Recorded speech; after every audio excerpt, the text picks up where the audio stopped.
Thought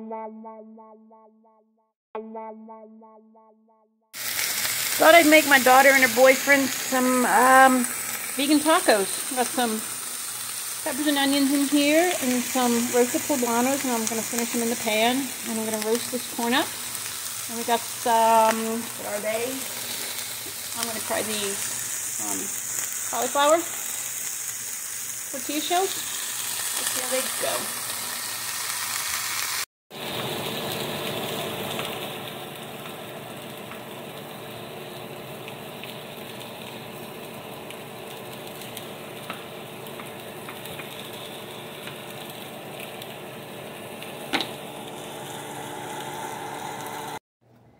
Okay guys, I used, this is my favorite, Gardein ground beef. I call it crumbles. I just added some cumin, some Mexican chili powder, garlic salt, and I think that was it. And we're pretty much done. Alright, I'm going to try those cauliflower tortillas. I threw them in the toaster and toasted them up. Whoops, what a mess.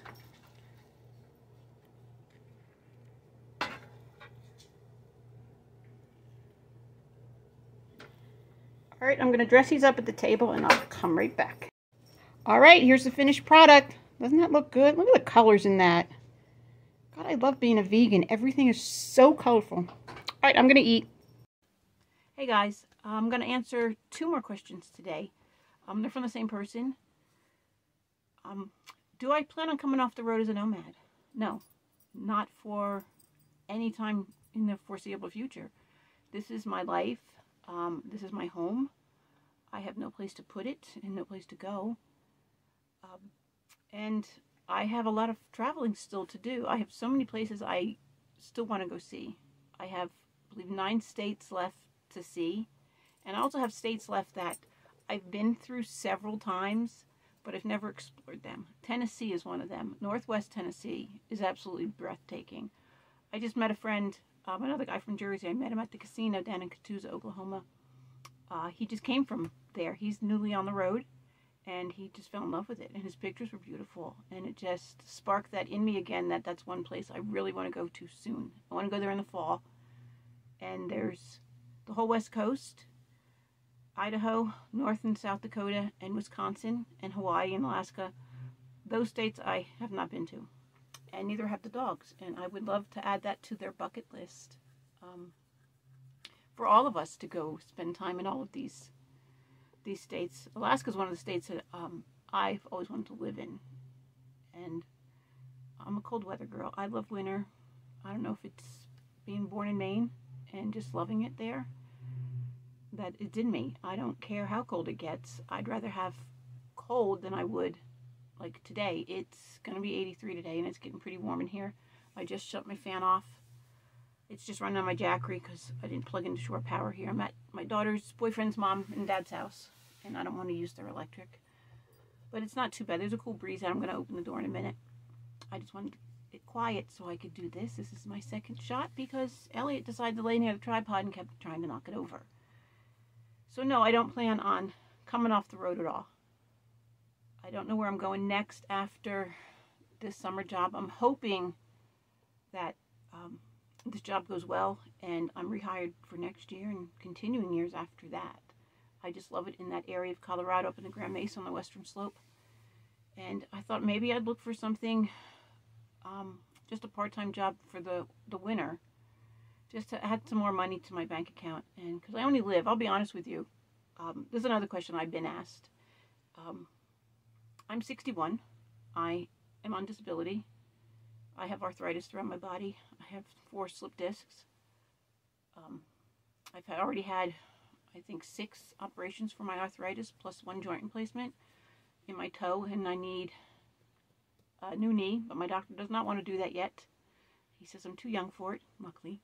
Thank you, doctor. But my knee's getting pretty bad. The outside, I don't know what it was called. My knee is now going sideways toward the inside. I've had 3 repairs for my meniscus on my right knee and had 1 on my left knee. For my right knee, there's no more cleaning up the arthritis. But he said that the knee replacement's only 80% effective, so he wants me to wait as long as I can. But with this other injury on the outside of the knee, I don't think I can wait that much longer. I mean, I do what I can to strengthen it, but there's times, like help my daughter move, that when it starts to buckle, it buckles towards the inside.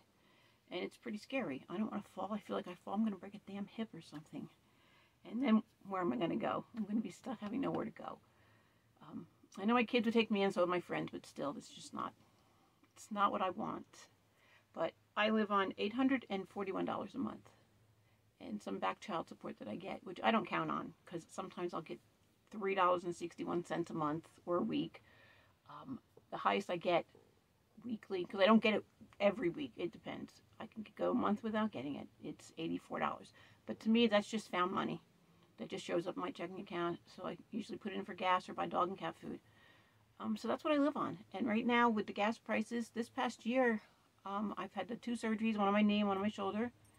And then I went down to Texas to help a friend. So I was there for a couple months. Then went to another friend's house, her lake house. She wanted me to see it. And I ended up being there for, how was I there? November, December, February, March, April. I was there for 4 months because I was gone for a month in January. Came back here. I didn't expect that, but I had truck troubles. And I had to, save money. And then the gas prices went up, so it was just stupid for me to go on the road. How far could I have gone? When gas was 5 something a gallon, and so I don't plan on coming off the road. I have to limit my budget and see how far I can go. So luckily, I do have a job for. It starts the end of May and goes into October, so I'll be in one place for those months and figure out what I'm going to do this fall. I wanted to get back to the East Coast. I've been wanting to get back to Maine for quite a few years now and do New England in the fall. And we were supposed to go last year, a handful of us were supposed to go up through New England because they've never been, and end up in Maine, and then down to Quartzsite for the winter, and that didn't pan out this past year. But with my truck issues, I'm hoping, cross my fingers, pray to the gods that I can trade it in this fall and get something that has more power to it, so I don't have to struggle.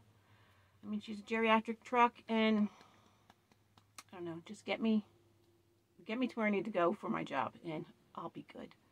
I can use my one son in Grand Junction out there has 2 cars. I'm sure if I needed to, I could borrow one of his cars. But she runs. She just doesn't like the hills, and she doesn't like towing up the hills. So I decided to go up through. And this is one thing about being a nomad: we can go where we want. I'm going to go up through Wyoming, up through Fort Collins, Colorado, onto I-80, and then down through Rawlings back into Colorado, into Rifle, which takes me back to I-70, which I-70 is right here. And it's only 3.5 hours from here to Grand Junction. But I cannot push her up over Vail Pass and Loveland Pass. She didn't like the road from where I was at my daughter's over to her boyfriend's mom's house. There's a road called Wadsworth. It's like the main road in town here. And it has some pretty steep hills. And yeah, we're doing 30 miles an hour just chugging along like a little engine that could. So I can't imagine trying to make her go over the Rocky Mountains. There are some hills up in Wyoming. I did do a work camping job up there, so I know the route that I'm going. But they're nothing like the passes. There's Monarch Pass, which I thought I was going to do, which is a lot shorter and smaller than Vail and Loveland. So I decided just to take 2.5 days, because it's 8.5 hours, I think, to Rifle. Then it's an hour from Rifle to Grand Junction or up to the Mesa. I don't know which way I'm going yet. If my campground is open, because it's still under snow, I can head up there. If not, they're opening another campground, and all the work campers are going to meet there and do some training. But that's on the north side of the Mesa, which has a very steep hill, and there's nothing but a cliff on one side. And even without towing, my truck just chugged along, and I'd rather not do that side. And my campground's on the other side, up at the top. And there's a small hill going up there, but she's done that before, and I know I can make it. So I don't plan on coming off the road. And the other question was, what do I plan on doing when and if I have to? If I can no longer be a nomad and have to come off the road? Well, as of right now, there's nowhere for me to go. I mean, yeah, I'm sure my daughter would let me stay with her, but she has 2 boys that are going to graduate soon, and they're going to go and do their own thing, her and her husband. She can work remote, I don't know what he does right now. But I don't want to stay with my kids. And I have a couple friends that would always let me in, but it's not my house. It's not my place. And even though I feel comfortable there and I've stayed with them before, when you're at someone else's home, you're never that comfortable. It's just not what I want to do. I want my own place. I want my own piece of land. So I don't know. I don't know what the future holds for me, and I'm not thinking about it right now. Today I'm thinking about what I'm going to do today. And I wake up every morning happy. What I have to do today, I do. And what adventure I get into, I figure that out when the time comes. So I hope I answered your questions. And if anything changes in the meantime, I'll be sure to share that with you. And hopefully the gas prices come down. So thank the Lord that I have a job this summer for the next few months, and I don't have to really worry about gas other than to run down into town. And my 3 kids live, an older daughter Dale, and my twin boys Quentin and Austin live less than an hour away from where I'll be camping. And I have a friend that's coming up already from Texas. She'll be in Ouray, which is about an hour and 40 minutes from where I'll be. She'll be there for the summer. So I'm going to hang out with her too. She has the Polaris, so we're going to have some adventures, me, her, and Elliot, because he just loves going on it. And I'll make sure I capture all that too. Well, I hope you all have a great day.